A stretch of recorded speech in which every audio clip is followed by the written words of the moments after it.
underestimated you, and now they want your help. Oh dear. Oh dear indeed.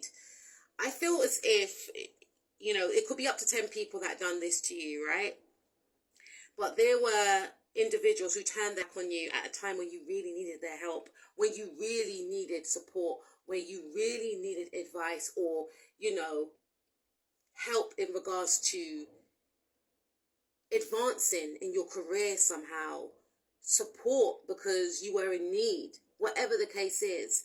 But these individuals, for some of you, and I don't want to trigger any of you, if you feel triggered, please click off. They were gloating in the fact that you were struggling. It was feeding their ego to know that you were in fear or something, that you were needing support, needing love. You were left out there on your own, and they knew it. And they didn't do anything to make it easier for you. For some of you, these individuals wanted to sabotage you because they felt as if they couldn't be seen with you. These individuals, they really do care about what people think and say about them. And they felt that you would not fit in with their image. All you wanted to do was help them to transform. You were sent into their life to help them to connect with themselves, to help them to heal. But instead, these individuals rejected you. And instead, they chose to hurt you. So you went on and you became very successful, very abundant. You started to see that since you removed yourself from these individuals, a lot of blessings started to pour and shower all over you. You started to work on yourself. You became more vitalized. You had more energy. You started to travel. You started to expand in regards to your knowledge.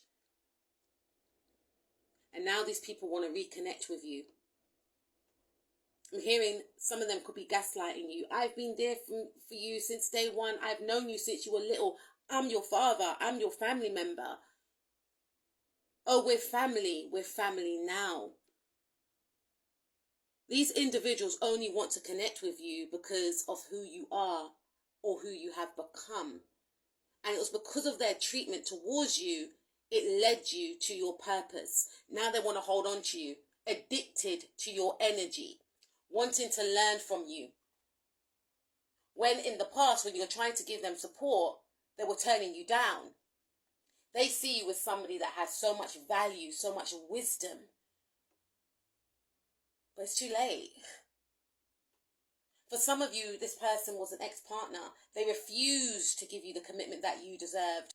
But now they see that you're married and they want to come back in talking about, I'm mature right now. I can give you what you deserve. Wanted to compete with your now partner. Really? Spirit is saying to keep praying and keep manifesting because your prayers and manifestations do work. These individuals were insecure. But instead of doing the work, which is so important, TikTok family, they chose to project on you. These people feel like they can fill their cup by working hard. They are workaholics and they're thinking, see, I am doing great. No. What about the work that you have to do within? There's no balance with these individuals. They are imbalanced. They could be financially rich, but they're spiritually bankrupt for sure. And now they're seeing that they should have never judged you. Now they are seeing that how they perceive you to be, they got it wrong. Because now they need your help. They need your love. They need your care. Because they feel lost out here in the world. And now they're looking to you to save them.